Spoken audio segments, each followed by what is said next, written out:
আসসালামু আলাইকুম, সবাই কেমন আছেন? আজকে সবাই মিলে খিচুড়ি পিকনিক করলাম।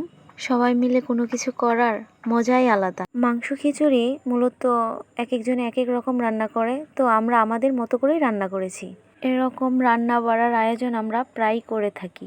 আমি মনে করি সবাই মিলে একসাথে যে কোনো কাজ করলে মায়া মমতা ভালোবাসা বেশি বাড়ে। সবাই মিলে একসাথে হলে আলাদা একটা ভালোবাসা কাজ করে। আমি ভাবি আর আপু মিলে খিচুড়িটা রান্না করলাম। এই গরমে গরম গরম খিচুড়ি খাওয়ার মজাই আলাদা। আপনারাও কি আমাদের মতো আড্ডা দিয়ে আনন্দের সাথে পিকনিক করেন?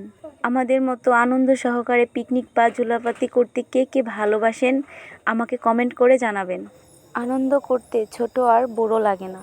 যার মন পরিষ্কার সেই আনন্দ করতে পারে। ভালো থাকুক সেই ভালোবাসার মানুষগুলো, পাশে থাকুক চিরকাল।